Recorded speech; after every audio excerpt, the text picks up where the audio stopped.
Olá, Daniel. Daniel escreveu first.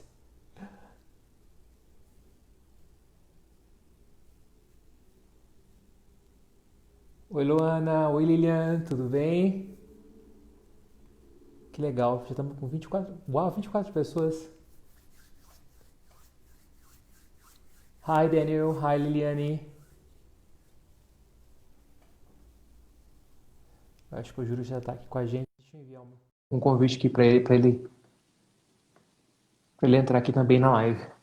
Nossa, que legal. Já estamos com 33 pessoas. Oi, Oi, Thalita. Sérgio, como é que você tá? Oi, Júlio. Tudo bem? Tudo jóia? Deixa eu arrumar o microfone aqui. Acho que ele tá pegando um pouquinho pra cá, porque agora tá pegando bem. Tudo jóia? Tudo jóia. Oi, Ana. Oi, Cíntia. Oi, Georgia. Que legal. Quanta gente. Já estamos com Oi, 34, Felício. Simone. Sim, 36. Caramba, que legal. Júlio, sua conexão parece estar travando um pouquinho. Hi, Sério? Cíntia. Sim.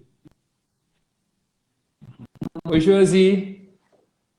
Deixa eu arrumar aqui também o ângulo do meu celular. Oi, Marcele. Oi, Michele. Oi, Gabriel. Hi, Danilo. O Jorge falou que nunca tinha me ouvido falar português. Depois de um semestre, né, Jorge?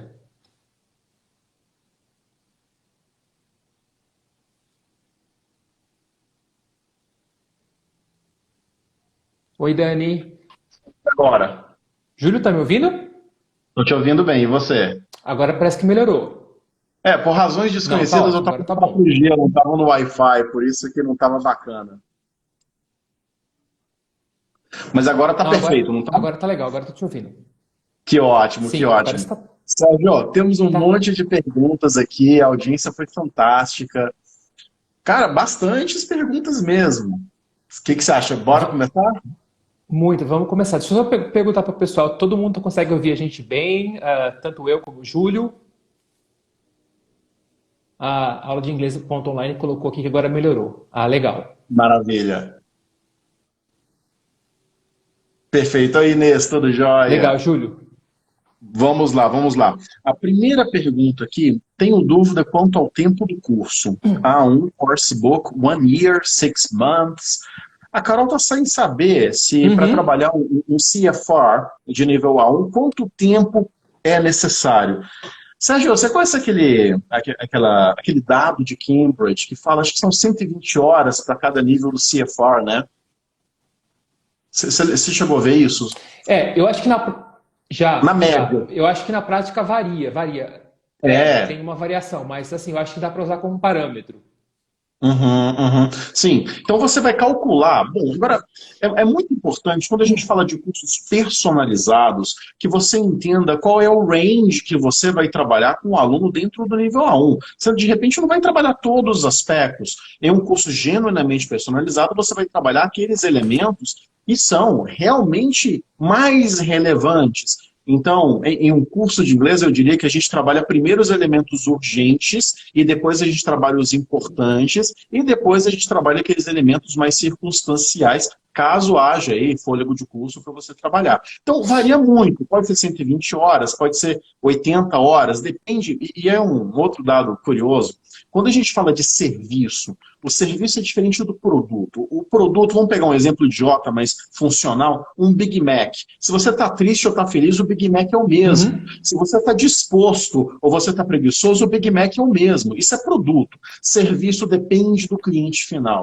Se Uhum. o cliente final corre atrás, estuda, enfim, tem sangue nos olhos, a qualidade vai ser maior. Então não é só o prestador de serviço que entra nessa equação, é o cliente final também. Então não tem uma matemática precisa, são 80, são 120, depende dessa química, dessa sinergia criada aqui Sem entre dúvida. o professor e o cliente.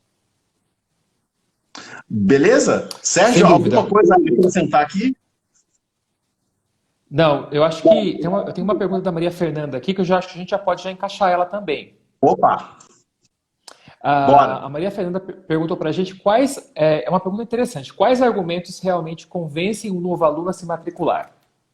Legal, vamos lá. Bom, em primeiro lugar, pode aparecer um contrassenso, mas a gente não vai conseguir vender para todo mundo. Primeiro lugar, Uhum. então, tira da sua cabeça que você vai conseguir vender para todos. Nem todo mundo vai comprar os nossos serviços, e essa é a teoria da especialização. É você se especializar naqueles clientes mais inclinados a serem os seus alunos. Eu estou falando aqui de um determinado prospect que tem uma determinada renda, uma determinada, até mesmo, crenças sobre como se aprende inglês. Tem gente que acha que aprende inglês dormindo. Essa pessoa não vai ser seu aluno. Então, esteja preparado a aceitar que esse cara não vai gostar da sua proposta. Agora, quando a gente fala de uma venda, e aí, novamente, uma venda personalizada, uma venda consultiva, você precisa ancorar a proposta do seu curso à necessidade daquela pessoa. Suponhamos aqui, então, e eu vou dar um exemplo Uhum. bem do meu contexto, uma pessoa de nível corporativo, ela está no nível B1 para o B2, ele está lá Uhum. naquele intermediate plateau. Eu não vou oferecer para essa pessoa, por exemplo, algumas estruturas de curso que não sejam condizentes com a demanda dele. Então, se essa pessoa corporativa, esse homem ou mulher corporativa, precisa de inglês para entrevista de emprego, é essa a proposta que eu vou fazer para a pessoa. E, acima de tudo, não venda a aula de inglês, venda o resultado da aula de inglês, venda qual é o impacto que a sua aula, que a sua proposta vai trazer para aquela pessoa. E aí é um exercício de empatia, é entender quem é essa pessoa, o que ela pensa, o contexto dela, as metas dela. Eu tive uma cliente que trabalhava Uhum. na Oracle, e ela era uma mulher super ambiciosa, eu gostava muito de trabalhar com ela. E ela devia ter um salário na casa dos seus 18, entre 18 e 22 mil reais, sem sombra de dúvidas. E ela queria ser queria chegar ao ponto de VP da Oracle. Eu cobrava dela cerca de, por mês, ela fazia muitas aulas, eu cobrava entre 1.500 e 1.800, não lembro aqui agora, mas era um valor que pagava boa parte das minhas Uhum. contas fixas. E quando eu parava para analisar o que eu oferecia para ela recebia muito mais, porque se ela conseguisse subir uma escala, ela ter uma única promoção, ela já aumentava o salário dela em 30%, 40%. Ou seja, o resultado positivo que eu trazia para ela era muito superior àquilo que eu estava cobrando. E é isso que você tem que fazer, o seu prospect perceber, o seu impacto. Então, se está todo mundo ofertando aula de inglês e você está ofertando o resultado da aula de inglês, isso se torna uma vantagem competitiva. Isso te diferencia das outras pessoas. É falar a língua do cliente e, acima de tudo, oferecer para o cliente aquilo que importa para o cliente. Se a gente pensar aqui em termos de pirâmide de Maslow, e o Maslow é um psicólogo americano lá dos anos 50, 60, e ele vai compreender, buscar compreender como seres humanos funcionam. E ele vai dizer que seres humanos são motivados, nós temos motivações. A primeira é sobrevivência, alimentação, temperatura, etc. Mas subindo a pirâmide, nós temos um elemento ali que é bem contemporâneo, que é autoestima, senso de sucesso, senso de realização, senso de pertencimento a um determinado tribo, um status quo. Starbucks não vende café. Starbucks não vende cappuccino, Starbucks vende um senso de pertencer a uma tribo, uma qualidade de vida, um aconchego, uma felicidade que está conectada. E eu não estou falando que isso está certo ou errado, eu estou falando que é a vida como ela é. O Starbucks Uhum. É não um vende fato, né? café. E é por isso que eles fazem tanto sucesso. É entender onde que você está agregando ali para aquele cliente. Se você consegue fazer esse processo, você consegue agregar muito valor no momento da venda. E aí a venda ela fica muito mais fluida. No nichamento isso é mais fácil. Diga-se de Tá. passagem, porque no nichamento você trabalha com persona, você já desenha todas as suas soluções pensando nessa pessoa que você quer vender. E aí, obviamente, em vendas gerais, generalizadas, esse processo fica um pouquinho mais difícil. Mais demandante, eu diria. Júlio, quando você menciona o Starbucks, eu acho que você entra indiretamente na parte de branding, né?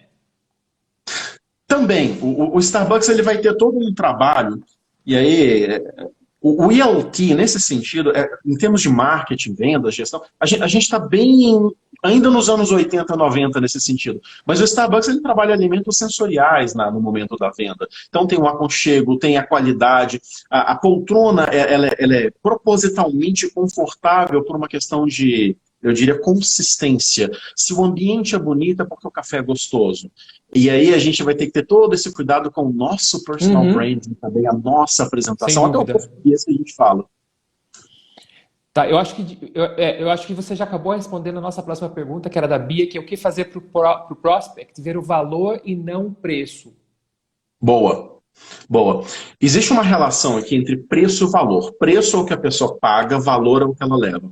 Primeiro equívoco, quando a pessoa chega para você e fala assim, quanto você cobra? Evita responder isso de cara. A pessoa pode perguntar o que ela quiser no primeiro momento. Evite responder. Qual o seu nome? Evita responder. Pergunta o seguinte, e aí você vai adaptar essa pergunta para o contexto do seu prospect. Onde que o inglês se encaixa na sua estratégia de vida? Onde que o inglês se encaixa, eu diria, no percurso que você quer recorrer para chegar em um determinado ponto? Porque inglês não é fim. Ninguém acorda de manhã pensando, uau, eu preciso de inglês hoje. Mas as pessoas acordam de manhã pensando, poxa, eu preciso ganhar mais dinheiro. Poxa, eu preciso adquirir esse determinado bem. Não tem nada de errado nisso. A pessoa, de repente, quer comprar um apartamento. E dependendo do emprego que essa pessoa tem, se ela tiver um inglês fluente, ela se aproxima dessa meta. O meu ponto aqui, portanto, você precisa colocar antes do preço o valor. E o valor está sempre conectado de maneira personalizada àquela pessoa. Os primeiros momentos da venda, você nunca se posiciona como um vendedor, mas como um consultor. E a função do consultor é como um médico, ele vai fazer um diagnóstico, ele vai compreender quais são os dilemas que você enfrenta, qual é o seu contexto, o seu background, onde você quer chegar, e aí você começa a estabelecer o que a gente chama de resultado positivo. No marketing nós temos o elemento da dor, que é o elemento negativo, o que impede, é a insatisfação, é a tristeza, é o senso de fracasso, por exemplo. Mas o resultado positivo é o oposto disso. Então a gente toca na dor e mostra qual seria o resultado positivo. E quando você faz isso, você transporta a pessoa de um momento atual, onde ela está agora, e ela vai vislumbrar como seria a vida dela se ela tivesse isso. Para ilustrar esse exemplo, eu tinha um cliente que queria fazer IELTS. E, novamente, ninguém acorda de manhã querendo fazer IELTS. IELTS é meio, não é fim. A gente não vende o meio, a gente vende o fim.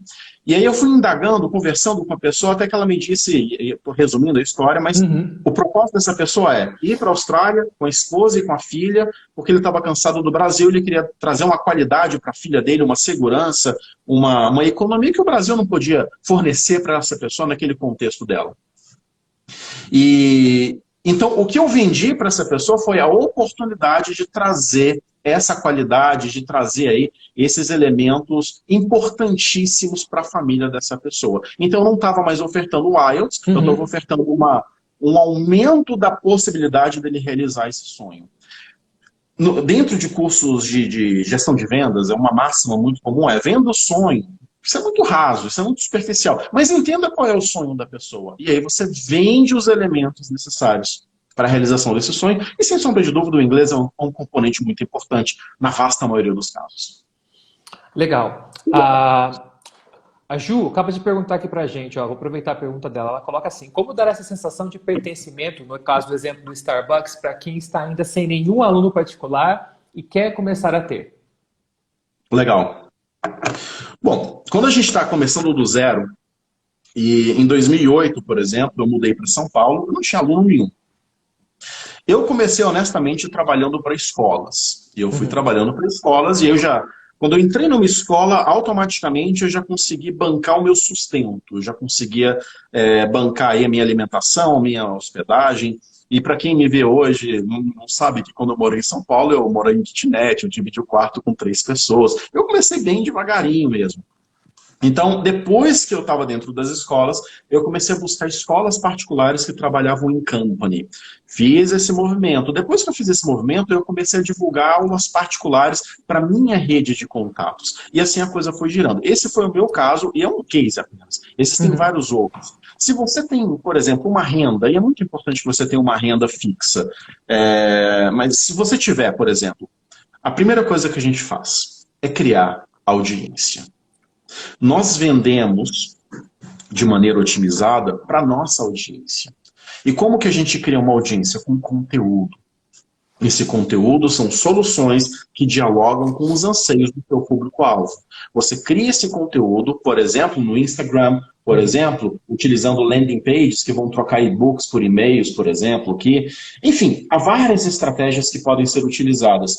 No final das contas, você vai ter um séquito de seguidores e aí você começa a anunciar os seus serviços. Opção número 2. Opção número 3, usar os seus contatos. E aí, eu brinco nos meus cursos de mentoria, nos meus programas Mastermind, é o que a gente chama de FCP, ou fator cara de pau. É chegar para todos os seus contatos e falar, gente, eu estou precisando de aula de inglês, eu estou com essa proposta aqui, eu já montei o meu Instagram, espalha, manda para as pessoas que vocês conhecem, por favor. É networking. E Sérgio, quantas vezes a gente não fez networking juntos? Quantas vezes a gente não trabalhou juntos para otimizar os nossos serviços? Muitas. Nós do Teacher Training, a gente faz isso o tempo inteiro. Então, quem está começando, acho que deve fazer isso 3 vezes mais. Sim, sem dúvida. Enfim, e uma última estratégia aqui seria, de repente, você fomentar parcerias.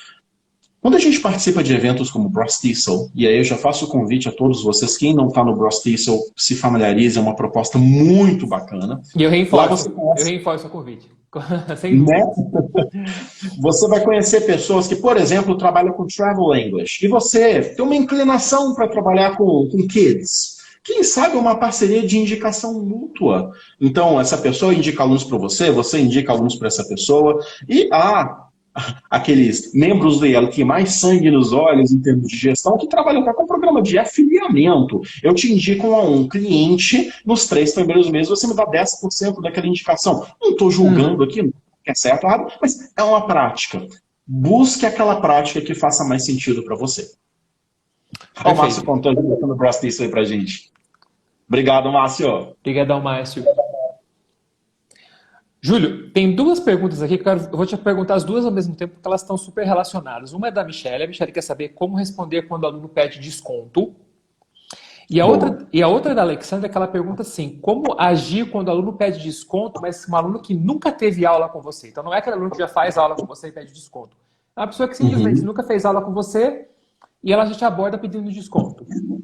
Legal. Vamos lá. A primeira pergunta, o que abordar, o que dizer quando o aluno pede desconto, né? Isso. Tá. Tem uma teoria de negociação chamada negociação por interesse. Vender e negociar. Sem sombra de dúvidas.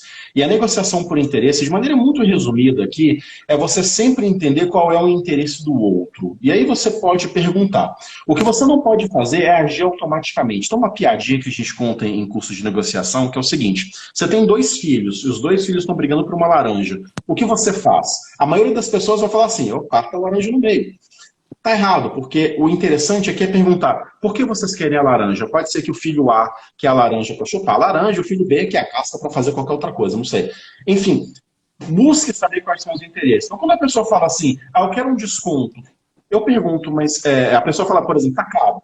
Mas por que você acha que tá caro? Joga a pergunta para outra pessoa. Porque ela pode dizer, tá caro porque tem um concorrente cobrando mais barato. Você já pode ter um tipo de resposta. Tá caro porque eu não tenho dinheiro. É outro tipo de posicionamento que você vai ter.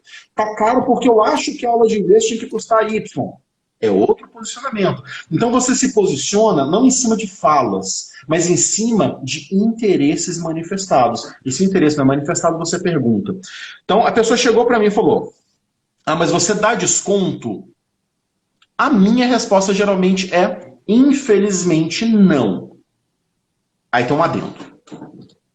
A pessoa pode achar que está caro porque ela percebeu um desnivelamento da relação preço-valor. Preço é o que a pessoa paga, valor é o que ela leva. Se você vende aula de inglês, é você e a torcida do Flamengo e Corinthians juntos vendendo aula de inglês. Então, para ela falar que está caro ou barato, está fácil para ela. Por outro lado, se você vende um serviço muito personalizado, muito específico, e você oferece elementos que ninguém está oferecendo, e é interessante, poucas pessoas oferecem, por exemplo, uma plataforma digital personalizada, também chamada de Google Classroom. Poucas pessoas oferecem a gravação da aula. O Zoom faz isso de graça para você. Você pega aquela gravação da aula e joga no Google Drive para aquele aluno. Você pode oferecer, de repente, utilizar uma tecnologia do Active Inspire que torna a aula mais dinâmica e, acima de tudo, recheia a sua proposta.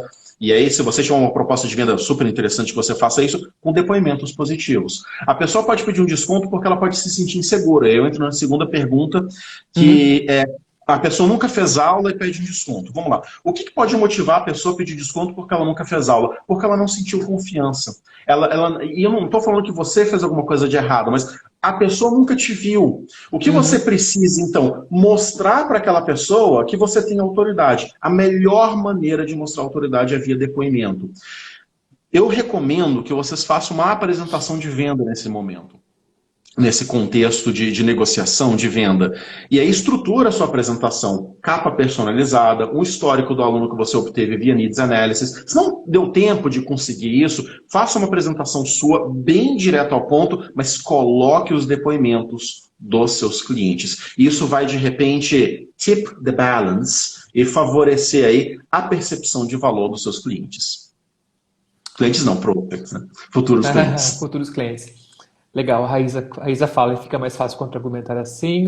Legal. A gente tem uma outra pergunta aqui que acabou de chegar da Marta. A Marta pergunta como precificar o valor e quais fatores considerar. Uau! Tem um e-book no meu site, que ele é super completo nesse sentido. Então eu vou resumir aqui, para não ficar muito longo, porque esse é um assunto de um curso. Dá para colocar Sim. Dá para dar um curso em cima desse tópico. Mas vamos lá. Quando a gente precifica, a gente leva em conta 3 elementos. Os seus custos fixos, internet, Zoom, eletricidade, por exemplo.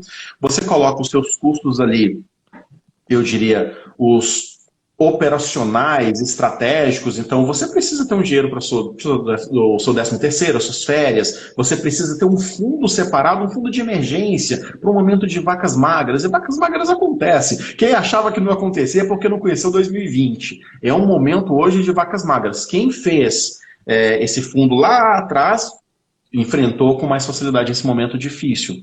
E o seu Prolabore? Mas vamos lá. Custo fixo é o que você gasta com Zoom e internet. Pega esse valor, divide pela quantidade de horas de aula que você prevê que você vai dar naquele mês, de acordo aí com o seu histórico. Primeiro ponto. Você vai ter um valor. Esse valor já vai estar convertido em hora-trabalho. Separa ele. Depois você pensa no seu Prolabore. Quanto você quer ganhar? Se você cobra R$100 hoje, hora-aula, esse R$100 não é seu. Parte desses R$100 é seu. E é um erro que faz empresas falirem, achar que tudo que entra é seu. Não, você tem um dinheiro da empresa também. Você precisa se reconhecer como empresa. Em cima do seu Prolabore, vamos chutar aqui 60. Em cima desses 60, você vai ter percentuais. Então, 8% 13º, 8% férias. E esse valor é fixo. Para férias e 13º tem que ser 8%. Fundo de reserva pode ser 5% ou 10%, depende aí da sua crença com relação a esse tópico. Tem gente que deposita 10%, tem gente que faz 5%, enfim. Você precisa de um fundo para CPD, porque tem que participar dos eventos do Brostiça, ou se não tem um Celta, pensa em fazer um Celta. Enfim, quando você vai compor o seu preço, você compõe todos esses elementos, e você chega em 100. Estou chutando aqui 100. Mas desses 100, 60 é seu salário. Os outros 40 são para pagar eletricidade, Zoom, internet e os seus fundos. Então, todo mês você já vai gerando esses fundos. Se um aluno saiu, desapareceu, foi abduzido, sei lá, o seu dinheiro de férias já está depositado. Aí entra um próximo aluno e continua aquilo. O grande problema que eu vejo é quando não se fazem esses fundos e aí o aluno sai. E aí você fica na expectativa de umas férias, de um 13º que nunca vai vir. A Ju está perguntando aqui, Júlia, essa apresentação com depoimento seria em mídia social ou em forma de arquivo escrito? Eu faço no Canva e salvo em PDF. E aí eu faço a apresentação. Não manda apresentação para a pessoa. Olha o nome, apresentação. Você apresenta. E se a pessoa não tem tempo de ter essa reunião com você, ela não vai ter tempo de fazer inglês com você também não. Já é um ótimo filtro, é uma dica para vocês. Já é uma dica para não pegar o aluno, né? É uma dica para não gerar essa expectativa, não se sentir mal. Sem dúvida. A pessoa não quer participar da reunião de apresentação da proposta de curso de inglês dela. Quer dizer, se ela não tem tempo para isso, é uma questão de consistência. Ela não vai ter tempo de estudar, não vai ter tempo de procurar, não vai ter tempo de fazer as atividades que você pede. E é até uma questão de respeito. Mostra o grau de interesse também, né? Exato. Júlia, a gente tem aqui, a Priscila coloca a questão da aula experimental e o tema parece que foi bem recorrente aqui. Então ela coloca se a aula experimental também é uma boa ideia. Depois, logo em seguida, a gente tem... A Laurinda coloca também aqui, o que dizer da aula experimental gratuita? Isso é importante? Digo, oferecer essa chance fácil ao possível cliente, isso desmerece nosso trabalho? E Legal, vamos lá. tem mais uma aqui, A só um pergunta é pouquinho, boa. só para complementar, que são 3 pontos aqui. E tem também, Gisele também pergunta, você recomenda oferecer uma aula demonstrativa antes de vender o curso? Basicamente é o mesmo ponto, né? Sim, sim, sim. Bom, qual que é a ideia da aula demonstrativa? É você dar um gostinho do seu serviço. É você transmitir uma segurança a mais do que a pessoa vai receber. Agora, não é só flores aqui não, tem alguns contras com relação à aula experimental. Pensa aqui comigo, qual outro setor que a gente tem essa figura de um appetizerzinho, uma amostra grátis para você consumir o produto depois? Vai um supermercado, chega uma nova marca de manteiga, o que eles vão fazer? Te oferecer aquela manteiga no corredor para você ver se é boa ou não, e aí você compra. Note que eu estou falando de algo extremamente massificado e extremamente geralzão. Você não vai ver esse tipo, ou raramente, quando a gente fala de serviços premium, você vai ter essa questão da amostra grátis. Você não vai fazer um test drive numa Mercedes-Benz, numa BMW tão facilmente assim. E aí é o seu posicionamento de mercado. Se você se posiciona de maneira premium no mercado, a amostra grátis ela pode ser não tão favorável para você. Agora, você criou um buraco, porque a pessoa quer a amostra grátis porque ela se sentiu insegura com relação à qualidade dos seus serviços. E o que você precisa fazer é, constantemente nas suas redes sociais, martelar que o seu serviço é bom. E o endosso do seu serviço ser bom não é seu, é do seu cliente que manifesta isso através de depoimento positivo. Então você precisa pegar esses depoimentos e publicar com certa recorrência. Quando você faz isso, você diminui as chances da pessoa chegar até você com uma demanda sine qua non de aula demonstrativa. Tipo, se não tem aula demonstrativa, não fecha. Você minimiza drasticamente essa possibilidade. Mas não é certo ou errado a aula demonstrativa. Ela pode ser adequada ou inadequada para a sua proposta de business aí, enquanto professor, enquanto professora particular. Legal. A Clarice está colocando aqui, ó, que o custo de vida da cidade onde ela mora, ela coloca assim, se concentra 80% do nicho dela, é mais que em outros estados, onde tem alunos também. Leva em conta o custo de vida onde eu moro, na parte da precificação, né? Sim. Sim, não. Vamos lá. Tem duas vertentes aqui. A vertente número um, você leva em conta o seu custo de vida e isso barateia os seus serviços. Legal. Não, porque é o seguinte, você leva em conta o seu custo de vida, mantém o seu preço como o patamar de mercado e transforma essa diferença entre o seu custo de vida e o que você, essa gordura que você colocou no seu preço em lucratividade para você. Então tem duas vertentes aí, uma mais sóbria e uma mais agressiva. Por outro lado, Clarissa, você está falando da sua localidade, e aí eu falo para vocês, a Júlio Vitas, por exemplo, tem quase 4 anos de existência. Eu estou em Lagoa Santa tem 2 anos, que é uma cidade do interior de Minas Gerais, eu morava em São Paulo, e esse mês foi a primeira vez que eu tive um cliente da minha cidade. Gente, esqueçam a cidade de vocês estão online, começa a captar cliente de São Paulo, Rio de Janeiro, Porto Alegre, Belém do Pará, Manaus, o Brasil. Tem gente na live aqui do Peru, olha que bacana. É isso. O marketing tradicional, preço, praça, produto, promoção, praça, localidade. Se você está numa cidade pequena, aí você tem que cobrar menos, a renda per capita é menor. No mundo online, não tem mais praça como existia antes. A praça é até onde a internet vai. Se tiver Wi-Fi em Marte, você consegue vender para eles lá. Então, pensa muito em termos de nicho, persona, mas escala e rompa as barreiras aí da sua localidade. Pantoja mesmo, Pantoja. Já teve alunos de todos os estados do Brasil, não já? Então, quando eu dei meu primeiro curso para professores focando em CPI, era o pessoal da cidade aqui, né, da onde eu moro. Agora tem E hoje? alunos da Rússia, Hungria. Você Exato. consegue. O online faz você romper todos esses tipos de barreiras geográficas, né? Você pode estar em qualquer lugar. Exato, exato. Essa é a ideia. Beleza? Consegui te responder, Clarissa? Legal. Deixa eu fazer uma. Marcele me lembrando. Goiás, sem dúvida, Marcele. Na Califórnia também, né, Laurinda? Júlio, deixa eu fazer uma pergunta para você aqui da Fernanda. A Fernanda colocou o seguinte: olha, na sua opinião, qual é a forma mais eficiente para divulgar aulas e cursos? Aulas, E cursos. divulgar aulas e cursos. A mais eficiente, A mais eficiente ela não vai ser de curto prazo, ela vai ser de médio para longo prazo. É você criar sua audiência, e você cria essa audiência realmente com conteúdo, com relacionamento, enfim, tem que dedicar tempo para as redes sociais, sem sombra de dúvidas. E quando você estiver bastante maduro, madura nesse processo, lançar cursos vai ser muito fácil, porque as pessoas já vão te conhecer. Primeiro ponto. Segundo ponto, você tem que pensar em termos de marketing. Marketing aqui não é venda. É a análise do mercado, é desenhar cursos que façam sentido para as pessoas. Então, imagina que você vai ofertar um curso chamado, sei lá, um curso de Present Perfect. Ninguém quer isso. Agora pensa assim, eu vou ofertar um curso de estratégias de persuasão em inglês para contextos de entrevistas de emprego. Quantas pessoas oferecem isso no mercado?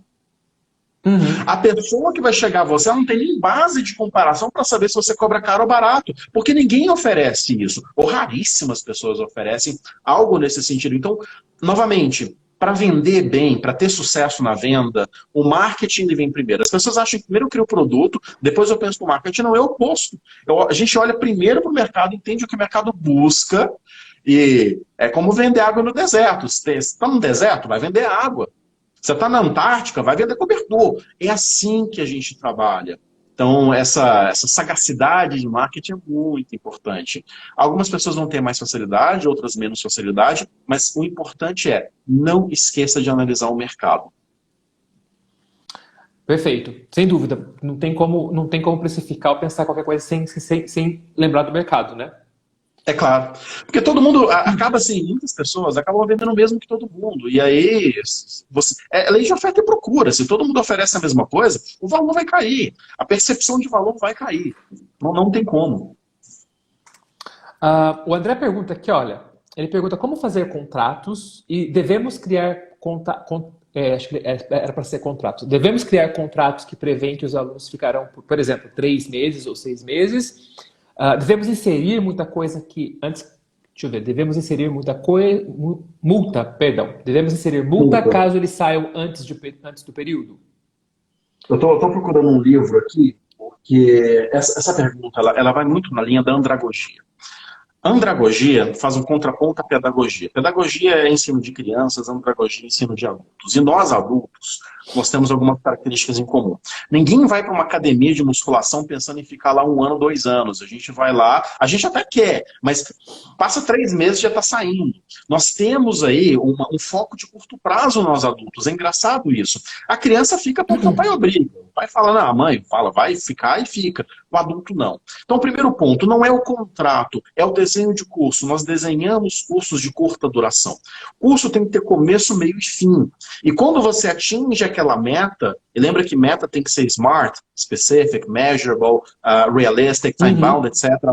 Enfim, atingiu aquela meta, você vai criar uma nova meta junto com aquele cliente. Então você cria uma trilha de aprendizagem.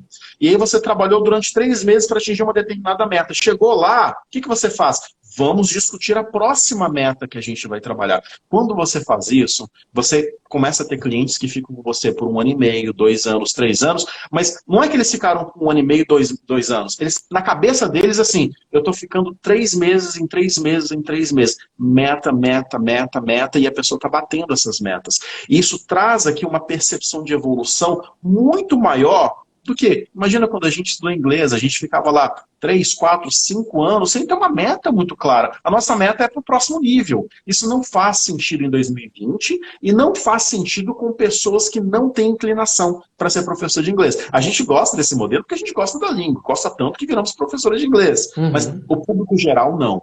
Então, o primeiro ponto é o desenho de curso, nem tanto o contrato. O contrato vai refletir o desenho de curso. Então, você faz o contrato de acordo ali com o curso que você está estabelecendo. Agora, cláusulas contratuais é direito civil e mais ainda Código de Defesa do Consumidor. E você tem que prestar muita atenção nisso.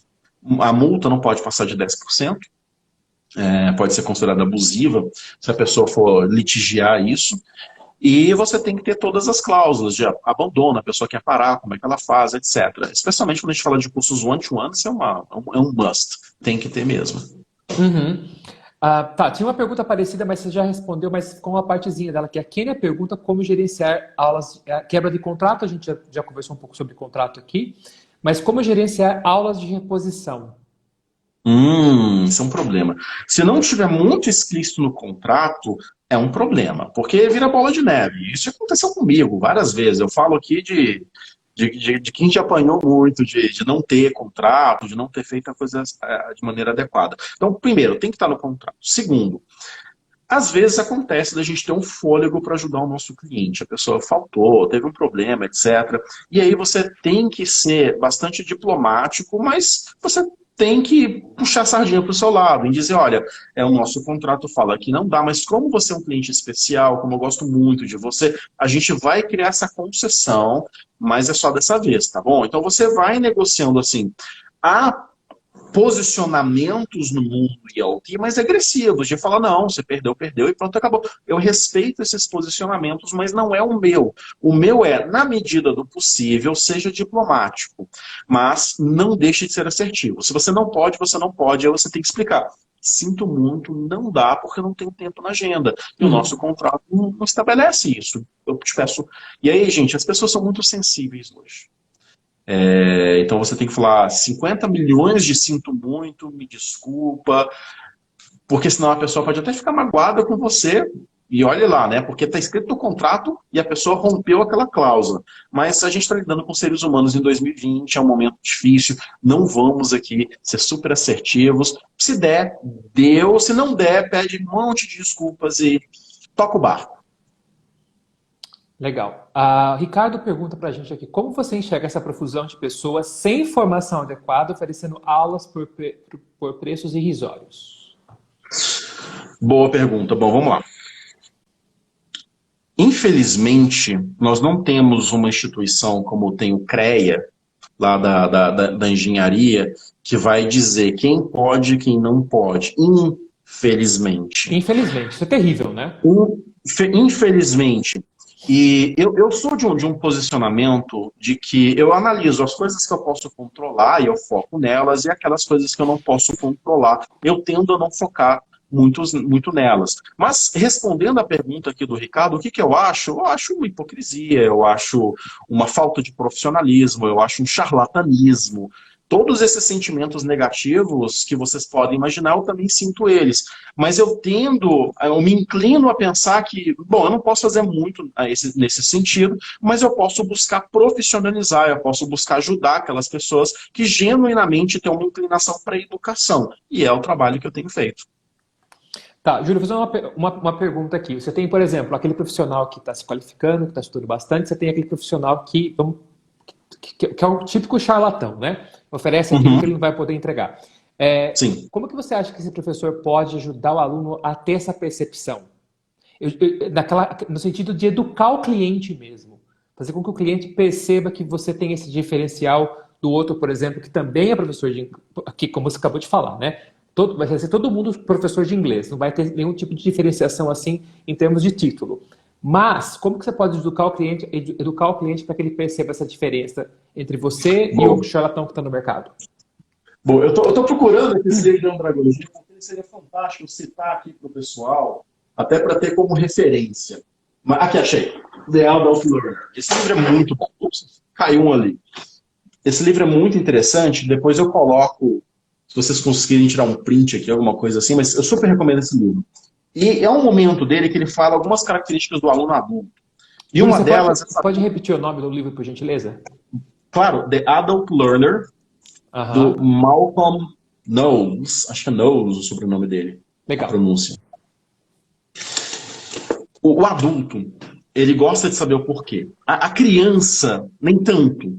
Até por uma questão de autoritarismo sobre a criança, muitas vezes a criança ela acaba cedendo e aceitando as coisas como são. O adulto não.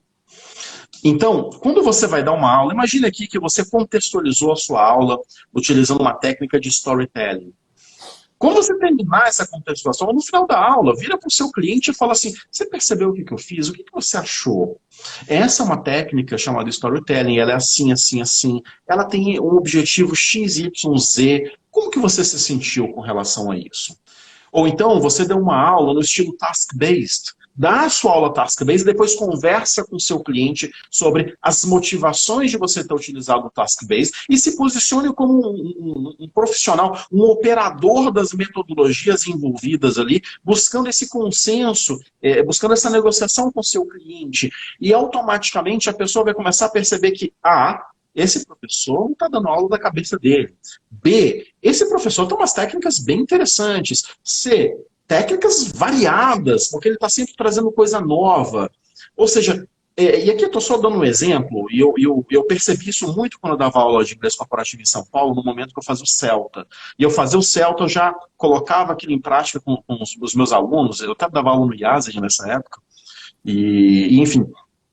E os alunos gostavam desse meu approach de explicar por que eu estava fazendo as coisas com eles.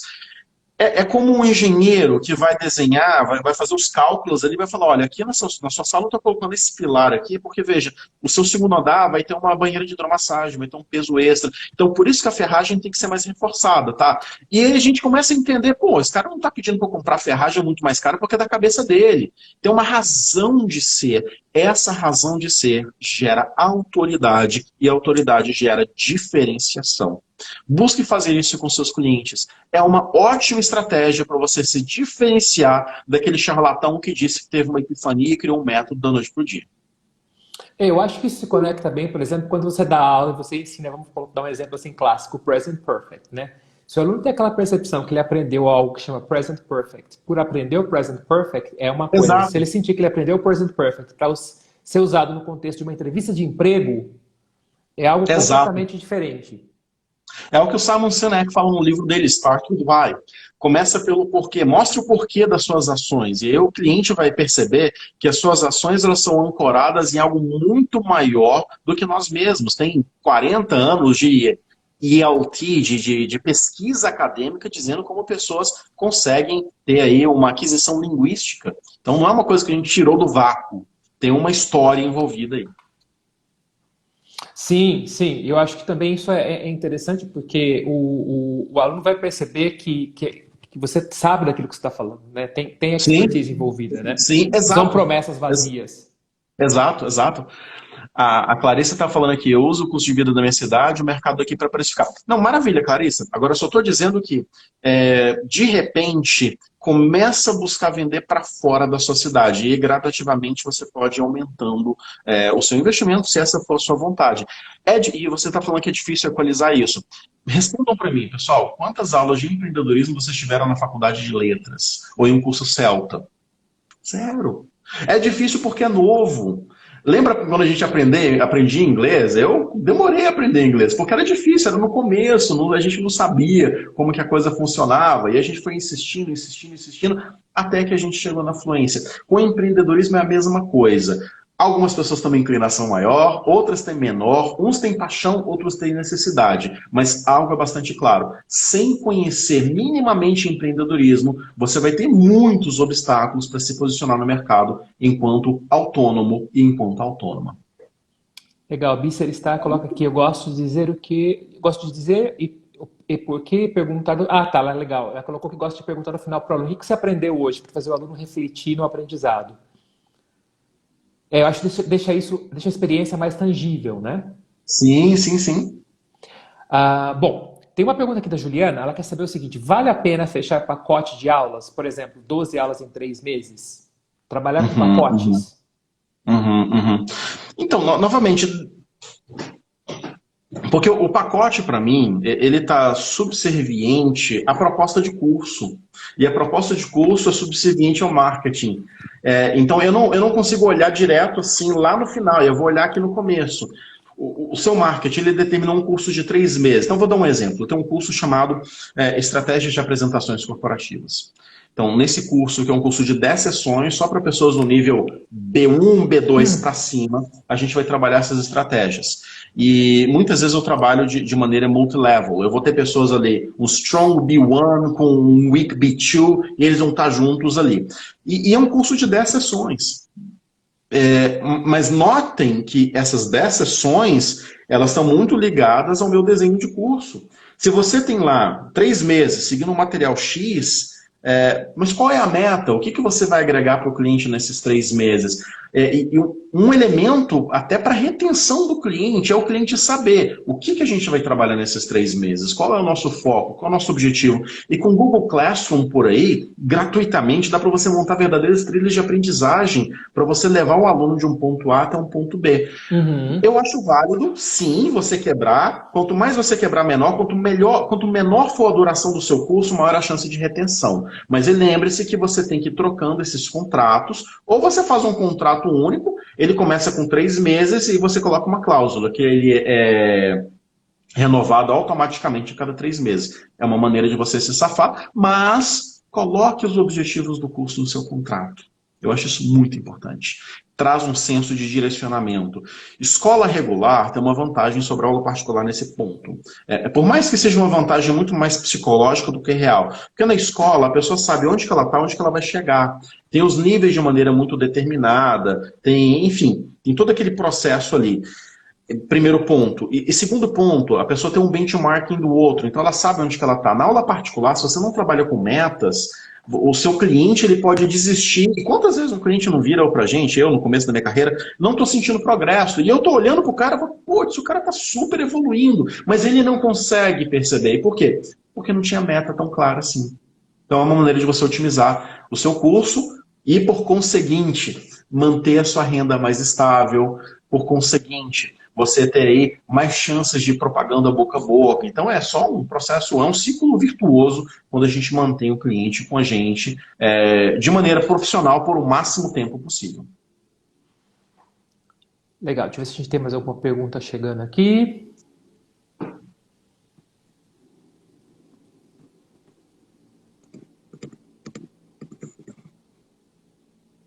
Júlio, eu tenho uma pergunta para você. Quando você trabalha bastante com mentoria, né?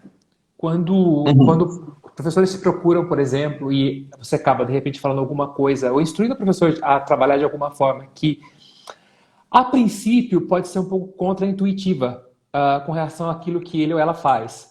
Como que você... E na verdade o professor te procura e é mais para, vamos colocar assim, buscar uma validação para aquilo que ele já faz. Aí você coloca uma proposta que, de certa forma, é contraintuitiva. Como que você trabalha essa questão de sensibilização, de conscientização do professor para que ele veja dessa outra perspectiva e comece a colocar isso em prática? Eu não consegui entender, Sérgio, a pergunta, desculpa. Tá, deixa eu repetir a pergunta. Por favor. Claro, o professor te procura e com já algumas assumptions, e na verdade é para mais buscar uma validação daquilo que ele já faz. Quando você apresenta ideias que podem ser contraintuitivas, como é que você trabalha no professor esse processo de conscientização para o professor entender aquilo que tem que ser feito e colocar em prática? Mesmo a princípio sendo aparentemente contraintuitivo. Com bastante energia psicológica, porque veja bem. Porque veja bem, como eu disse, as pessoas estão muito sensíveis, então o simples fato de você chegar para a pessoa, você não pode chegar para a pessoa e falar, olha, não é assim que a banda toca. Tem que ter muita cautela aí, tem que ter muita escolha de palavras aí.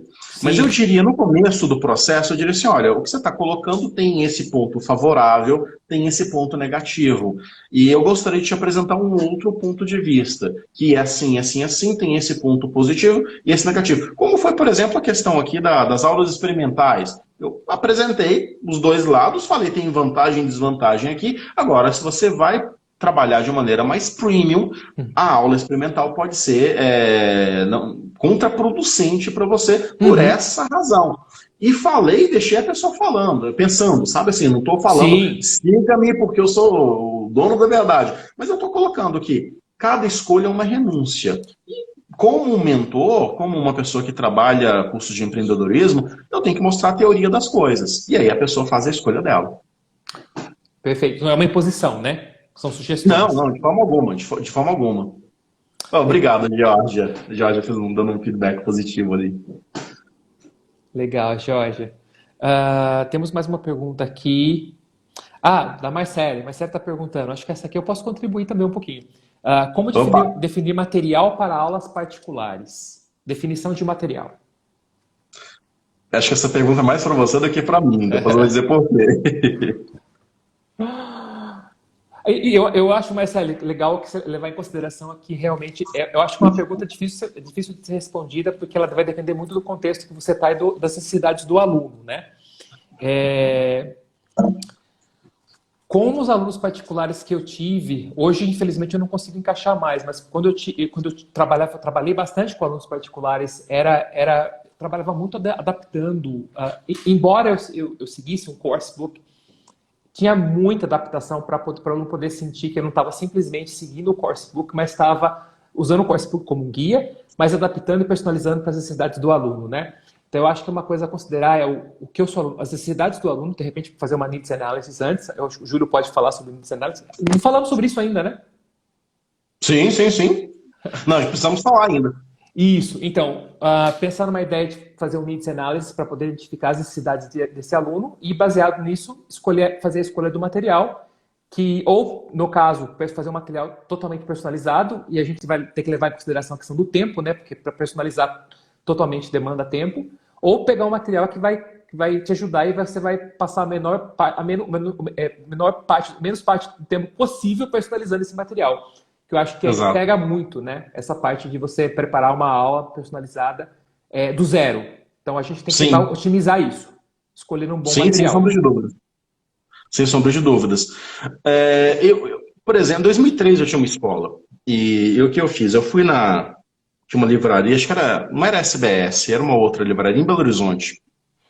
E eu sentei e passei uma tarde inteira escolhendo os materiais. E eu escolhi o material levando em conta a linguagem do material didático, a formatação metodológica desse material didático, os recursos que ele trazia, os recursos extras, por exemplo, se tinha photocopyable, por exemplo, ou não. Enfim, todos esses elementos. E aí eu utilizei o mesmo material didático por uns bons 6, 7 anos. E aí eu migrei para um outro contexto, quando eu fui para São Paulo, eu fui para o mundo business, comecei a trabalhar de maneira majoritária com business English, muito embora eu tinha clientes business antes, mas não era majoritário, e aí eu passei a trabalhar com alguns materiais mais condizentes para esse universo, que é o Business Result, o Market Leader. Havia Uhum. outros também. Alguns materiais eram muito bons, mas eu não sei porquê, por questão de sinergia, eu não me dava muito bem com esses materiais, então eu deixava eles mais de lado, utilizava mais os outros. E com o passar do tempo eu comecei a trabalhar com bits and pieces de materiais didáticos. Então, uma determinada Uhum. aula eu usava um pedaço do Market Leader. Os case studies do Market Leader são deliciosos, são fantásticos de trabalhar numa aula task-based, por exemplo. Já o Business Result vai trabalhar uma linha mais Noticing Hypothesis, Guided Discovery. Eu achava isso fantástico. Hoje eu não trabalho com material didático, porque eu vou trabalhar mais na linha task-based e com alunos do B1, B2, especialmente B2 para cima. E aí, para o desenho de curso que eu faço, o material didático não é uma necessidade. Então, não é que eu abomino o material didático, é porque para o meu contexto não faz mais sentido. Mas tem uma série de vantagens em trabalhar com material didático. Dá um senso de direcionamento para o aluno, inclusive. O simples fato dele olhar e falar, pô, eu estou na unidade 5, ele evoluiu 5 unidades. É psicológico. Nós somos seres psicológicos. Então, isso é favorável. Traz aí um direcionamento até para você enquanto professor, professora. Tem um Teacher's Guide que vai te ajudar. Enfim, tem muitas coisas positivas aí com relação ao material didático. Eu só um pouco contra, e aí é um posicionamento meu, não significa que isso deva ser levado em conta a ferro e fogo. Mas eu não acho legal seguir um livro slavishly. Sabe, fazer todas as Uhum. atividades, seguir todas as páginas, como se fosse uma bíblia que tem que ser lida. Eu não acho isso favorável, mas é uma escolha que você tem que fazer quando você escolhe o material didático e, acima de tudo, negocie essas questões com o seu cliente. Sem dúvidas. Marcelo pergunta se seria interessante trabalhar algum já na linha de certificados. Marcelo, eu acho que se você tiver um aluno que tem interesse em certificados, sim, é uma possibilidade. Eu tenho um problema com livros, sabe, livros específicos para exame? O Hum, que eu acho com livro de exame, por exemplo, por essa. Eles são livros ambiciosos, né? São livros que tentam focar tanto na parte de language, na parte de skills, na parte de exam strategies. E você tem um escopo limitado de 200 páginas. Vamos colocar, sei lá, 180, 200 páginas. Então é difícil para o course book writer fazer algo que ele consiga dar bastante ênfase em language uhum. e sempre uma coisa que eu percebo é que às vezes language é até deixada de lado para dar mais ênfase em exam strategies, porque o foco do exame é preparar o foco do livro é preparar o aluno para o exame. Então, o Uhum. que eu percebo, por exemplo, se você tem um aluno B2 que está, de repente, interessado, um aluno que está saindo de B1 e entrando no B2, está interessado em fazer exame, eu usaria um bom livro, um coursebook, para desenvolver a primeira parte de language, e depois que o aluno chegar nesse nível, aí sim começa a trabalhar com a parte de exame. Que eu acho difícil você conseguir um livro de exame que vai suprir as necessidades de language para um aluno que está deficitário nessa parte, né? Então, primeiro Exato. eu focaria em language para depois focar na parte de exame. Esse é um dos problemas que eu vejo muito em material desenvolvido para exame. Exato, exato. Eu me apaixonei com o Task-Based lá em 2012, 2011, na verdade, eu conheci Task-Based e, cara, eu sou apaixonado. E muitas vezes, a minha escola de inglês, de Business English, ela nasceu de uma maneira prototipada. Eu tive uma ideia, e a minha ideia é, será que se eu gravar a apresentação dos meus clientes e depois a gente assistir junto a apresentação e aí a gente vai pontuando elementos de language, elementos de pronúncia, enfim, todos os elementos ali, tanto de systems e skills envolvidos, será que vai ser bacana? E eu convidei alguns ex-clientes meus, ofereci 2 meses de aula gratuita e fiz isso. Levei minha câmera está até aqui num tripé, levei ela no tripézinho e fiz esse processo. Poxa, os alunos super gostaram. E a partir desse momento eu comecei a trabalhar de maneira majoritariamente task-based com todos os meus clientes. Aí é um curso bookless, a gente não vai utilizar material didático, é Uhum. muito centrado na prática mesmo. Perfeito. Júlio, nós temos 3 minutos. Uau! Já faz uma hora que a Uau! gente voou, né? Voou! Eu Voa. não percebi. Eu não percebi que faltava só 3 minutos. É que o problema é que a live ela vai cortar se chegar em uma Isso, hora. a hora que Então chegar a uma gente hora ela vai cortar. Então eu acha fui. considerações finais. Perfeito, fica à vontade. Primeiro quero te agradecer pelo ter aceitado o convite. Como eu tinha te falado, recebo muitas perguntas a respeito disso, sobre preço, marketing, não é a minha área de expertise, pensei em te convidar, obrigado por ter aceitado. Quero agradecer também pelo. Imagina. Vamos fechar essa live aqui com 86 pessoas. Agradecer a todo mundo que ficou com a gente até agora e agora suas considerações finais. Poxa, super obrigado, Sérgio, por estar me recebendo aqui no seu espaço. A parte 2 vai ser lá na Júlio Veitas Consultoria, e aí a gente vai jogar mais para a parte de metodologia, que eu sei que você tem uma paixão por isso. E eu gostaria de agradecer a todo mundo que está Combinadíssimo. com a gente aqui. Cara, são quase 10 horas da noite, e vocês estão juntos aqui comigo e com o Sérgio, super obrigado. E aí eu faço o Super convite, obrigado. quem não conhece o Insta da Júlio Veitas Consultoria, dá um pulo lá, tem vários vídeos, tem conteúdo, a gente fala bastante sobre empreendedorismo, precificação, marketing, estratégia de vendas, tem o site, tem uma parte de conteúdos gratuitos, com e-books para você baixar, enfim, tem muita coisa ali para você que vai te ajudar a ir para o próximo nível, e eu fico super à disposição de vocês, e mais uma vez, Sérgio, muito obrigado por me receber aqui no canal. Você faz um trabalho espetacular, tá de parabéns. Obrigado, Júlio. É recíproca admiração. Obrigado por ter participado e mais uma vez obrigado a todo mundo que ficou com a gente até agora. Valeu, pessoal. Um grande abraço. Um abração.